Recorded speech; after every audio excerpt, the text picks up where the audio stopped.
My name is Bruce Rusk. I'm an associate professor of Asian Studies at the University of British Columbia, and I'm in Taiwan right now for my sabbatical year doing research. I work on the cultural history of China, mostly the Ming and Qing dynasties, so I work mainly in the 15th to 18th centuries. And I'm in Taiwan for a year. Originally, it was supposed to be a shorter time, but Taiwan's turned out to be a great place to be in 2020.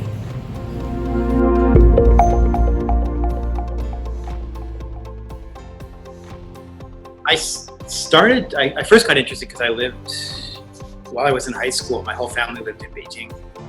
And so I learned a little bit of Chinese then and got exposed to some Chinese culture and history then, and then continued to study it at university.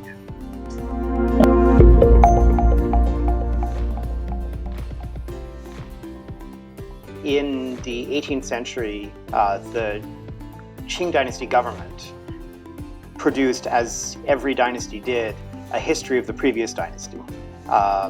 And this was the history of the Ming Dynasty. And this was a tradition that every state would sort of have the privilege of writing its predecessor's history. And in the history of the Ming Dynasty, written in the 18th century by the Qing government, the chapter on Taiwan is in the foreign countries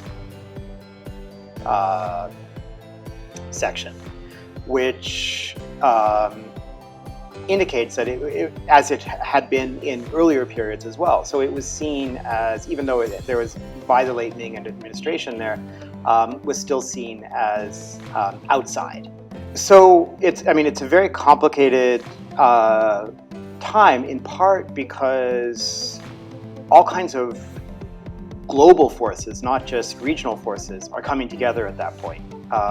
After the European arrival in the Americas, silver starts to come into Asia, largely to purchase Chinese goods. And Europeans both engage in trade and warfare. A huge amount of Japanese silver also starts to make its way into China. So there's a massive boom in trade that also creates an expansion of the economy in China that pushes people out to places like Taiwan. So that's when people start to come from, largely from Fujian to across the strait to settle in Taiwan, both to farm, also to sort of exploit forestry and other resources. But it's also when Taiwan is very quickly connected to these larger forces that are really changing all the relationships in Asia.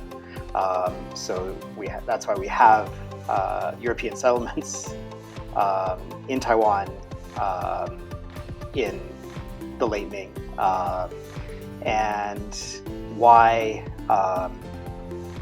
it's a very complicated, even though the Chinese, the Ming establishes a local government in Taiwan and starts to administer it as part of its territory, it's still in a very limited way, and it's still in a, from the point of view of the capital, a borderland area at best. And it doesn't really get fully integrated into the empire at that point. And then very quickly, it both has European outposts, and then at the very end of the Ming, the beginning of the Qing, the Koxinga or Zhengchenggong regime, who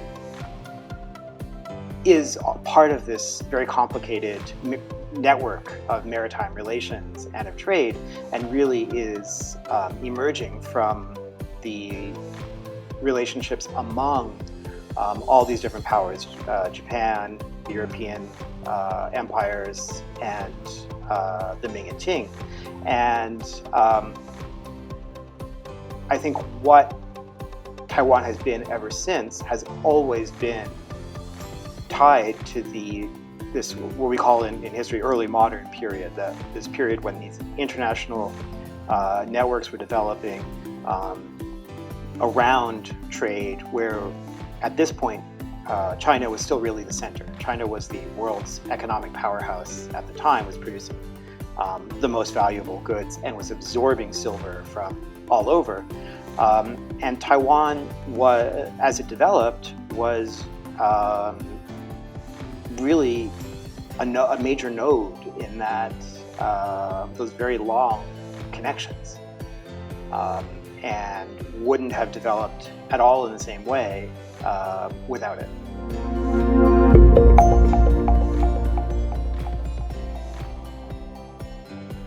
It may be helpful for Canadians to think of it as, in terms of Canada's history as well, that present-day Canada, the majority of people might think of themselves as part of a loosely defined Western culture, the West, which itself is a problematic construction that we've retroactively seen imposed on the past. Depending how you want to define it, you can go back to ancient Greece and Rome and so on. But we can't say that Canada has been part of the West since ancient Greece and Rome. That people came, brought languages, ideas, cultures, and forms of government and so on with them, exported them, and saw themselves as connected to that culture. But that was certainly not already there sitting waiting to grow out of the ground. It was very much an import, and it doesn't mean that Canadians who feel that association are wrong in the sense that it's not authentic for them to feel Western, whatever that means. But it does mean that it's something that isn't the only way of being Canadian, and it isn't the only possible history that we can have. And I think the same can be said for Taiwan's relationship with Chinese culture, that it is an important part of identity for a lot of Taiwanese people. But I think there's a growing awareness that here of both the brevity of the history in Taiwan relative to Chinese culture as a long trajectory, which itself can be sort of questioned how much there is a real continuity there. But also that there are other, especially indigenous histories here, that are not part of that.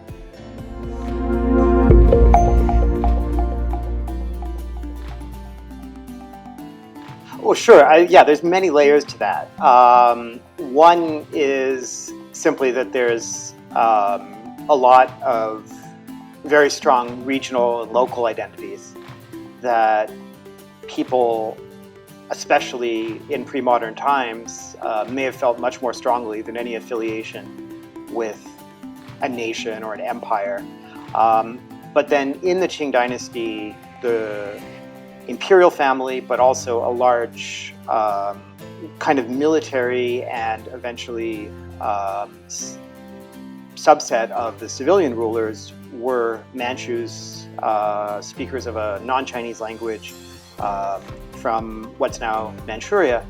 And they, one of the findings of a lot of recent historiography that is emphasized in what's called the New Qing history has been to recognize that, on the one hand, they created a Chinese dynasty that was modeled on previous dynasties, had a lot of the institutions and used the language of previous dynasties. But at the same time, they also ruled as Khans when they were interacting with their Mongol subjects. And they also saw themselves as the sort of inheritors of Tibetan rulership practices, and in dealing with themselves as Manchus with older practices from Manchuria. So Han identity, the sort of majority Chinese-speaking within China, was very important for them. It was the majority of their subjects, but it was one way of thinking of themselves and one way of interacting with their people. And the maintaining some distance from that, and being able to shift between whether it's speaking Manchu or speaking Chinese, or practicing religious and ritual practices from older Chinese traditions or from the Manchu tradition, was important to them. And so I think one of the things we can take from that is that what we generally call Chinese culture or Chinese traditions can be part of an identity without necessarily constituting one's whole identity. And that you can have those connections, you can, and a real commitment to them. I think the Manchu rulers really did, for example, think that what they saw as the traditions of Confucian scholarship and ritual and governance as a shortcut, as a sort of shorthand for a lot of different practices, were valuable and were the right way to rule their empire. But in another setting, they would do something else. And the kind of all or nothing approach to identifying with a particular culture certainly wasn't how they worked. And I think a lot of people can have these kind of multiple commitments without seeing a contradiction. And it's when we totalize a culture and say these are the key values and these are what you have to believe in, that we can often misrepresent it or look too narrowly and only see one set of values and practices when actually there's a lot of others going on that may actually seem to be in contradiction with each other. But that's resolved either in practice or within the society, or within individuals, but not necessarily seen as rejecting a kind of identification with a culture. Early on, when the Manchus were first building their state, there was a lot of fluidity about who became part of what they called the banners, the kind of not necessarily nobility, but defined as part of the Manchu sort of family. But then that at a certain point became closed, and then it became a way of maintaining their distinctive status in society. And I think that certainly didn't carry on into modern China in exactly those terms. But in the 20th century, there certainly has been a practice of having the state kind of define ethnicity. And that began in the early Republican period. In the mainland, it was reinforced by Stalinist ideas of nationality, that there was a kind of ethnic definition, and a kind of formal list of ethnicities was issued. And one of the effects of that was to define the Han people, the majority, as basically a unitary group. that there could be more distinctions of other groups and those people were called minority peoples, and keeping the majority Han as one entity with a shared language and culture, even though it's not really one language, it's actually a large diversity of different related languages, was I think a key political goal. And that was true in Taiwan for a long time as well. But now one of the big differences you see between Taiwan and China is the recognition, the use, and even the celebration of a variety of different Chinese languages. Mandarin is the official language of education and government, but Taiwanese, Hakka, and in some places indigenous languages are used in a variety of different public settings in a way that really until maybe a little over a generation ago wasn't the case. And now, on the one hand, there's a risk for many of these languages especially the indigenous ones, of dying out, but there is the freedom to use them and to promote them and to maintain them as part of various identities, and that kind of pluralism, especially within the family of Chinese languages, is not so much the case in most other Chinese-speaking places. The exception for a long time was Hong Kong. We'll see what happens there to Cantonese, but the kind of in the mainland China, the use of what are referred to there as dialects, but linguists would classify as distinct languages, is increasingly restricted, and the opposite is happening here.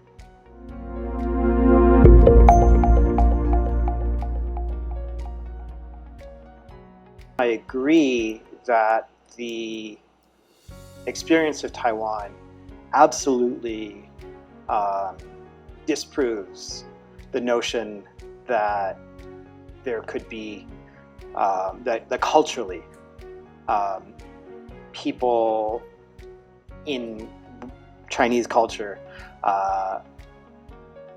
can live in a free democratic society. And I think Taiwan as really the most democratic, freest society in a lot of ways in Asia is definitive proof of that. The question of how practically that could be a model that could be transferred to anywhere else, especially to China, that's actually, I think, a difficult problem. How you get to that state from what China is right now is very hard to see. There were times when people outside China, at least, were optimistic that, for example, just the growth of a market economy would somehow naturally lead to a freer society. That's not been borne out by the past couple of decades in China, especially the past decade or so. And it does then, I think, make us look back again and think about the work that was done in Taiwan to build the institutions that it now has. And that was done on many levels. It was cultural as well as legal and institutional. And that kind of work has to have a place where it can happen. And I think one of the things that could lead to is thinking about if you wanted to have a kind of Taiwan model, what are those early stages? How did Taiwan get to the point that it's at now? And part of that was, with the recent passing of Li Danghui, thinking about those early transitions to democratic elections, for example, things shifting in the late 80s and early to mid 90s. How did those changes happen? I think that's a crucial moment, and the embryo of what Taiwan is now was really there, I think, and how that could be transferred to other places. I don't know. One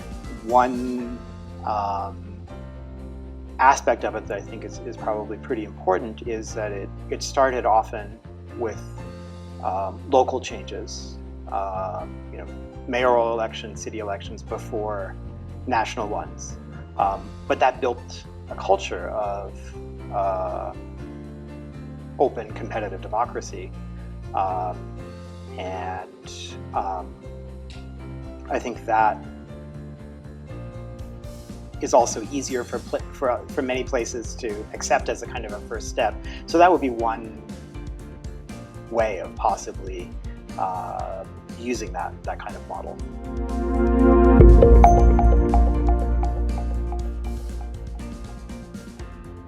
A few days after I got to Taipei, I was on the street and you see people around wearing face masks.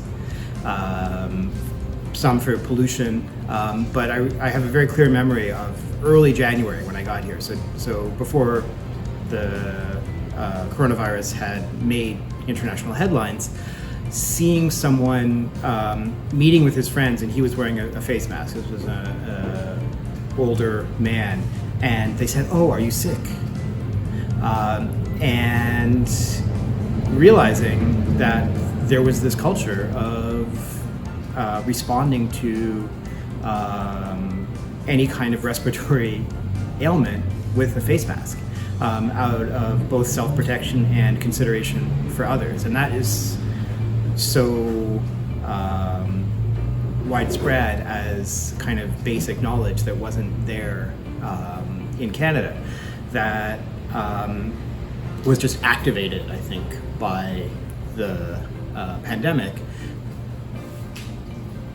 Culturally it was there, and then of course it also involves the response of a lot of other institutions that we saw very quickly. So I think it was really clear that Taiwan was drawing on its experience of SARS in 2003 and its very robust public health infrastructure. So I think things that I probably wouldn't have known were there if the pandemic hadn't happened this year came out.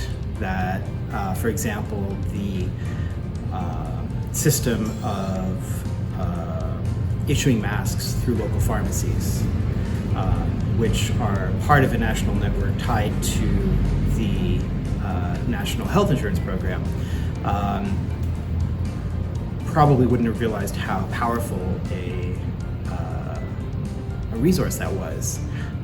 And certainly Canada doesn't have anything like that to draw on, even at a provincial level. In the context of the pandemic, one of the things that is, I think, really important to use Taiwan as an example for is that balance of maintaining freedoms, maintaining economic freedom, the economy keeps running, but also a lot of individual freedom, while still taking measures to deal with a problem that no individual can solve. The addressing a pandemic is always collective. And some people have this assumption that there's a zero-sum game or a contradiction between acting collectively as a society, often with the involvement of government, and maintaining individual freedoms. And I think Taiwan is a good example of how a democracy can legitimate acting to protect people. People, in some cases, yes, give up little things like arriving in the country, you have to quarantine for 2 weeks, and in certain, if you detect symptoms in yourself, you're supposed to report it and so on. But this, in a democracy, is a balance between the sort of, I don't think there's a sense here that there's a huge imposition of control by the state, in part because the government is legitimated by being very recently elected, and also by a sense of competence, that the people in charge have the relevant experience and expertise and communicate very openly to the people. And so there is a fair bit of trust, and within Asia, but really within the world, that's not always the case. And I think Taiwan has really communicated very well to its people. The state has communicated very well to the people what the situation is. I get these daily updates from the Ministry of Health on my line, the chat app, and in a way that is often very kind of friendly. They have the mascot, a very cute dog who is, makes it very accessible, makes you want to check in on what's going on more regularly than if it were just a graph or data. But that is something I think a lot of countries potentially could do, could learn from.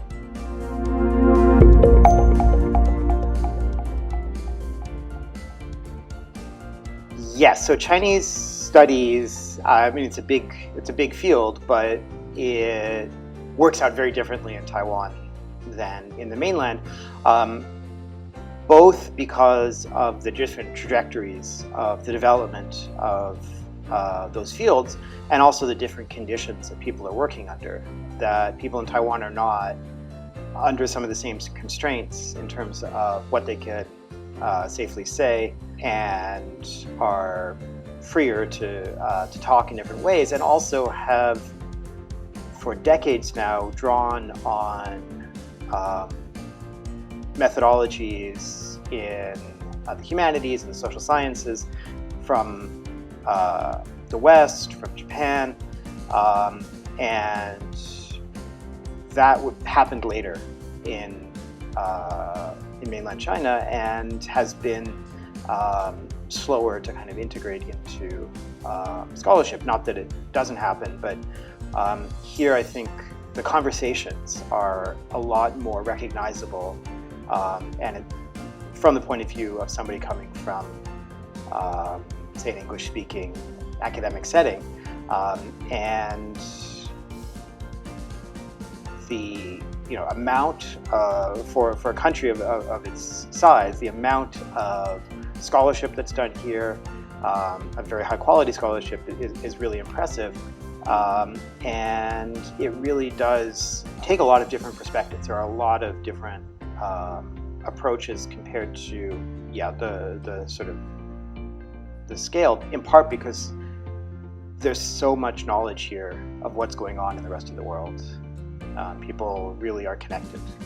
There's a whole cohort right now of people from all over the world, including Canada, who are very happy to be in Taiwan, feel very, very lucky to be here.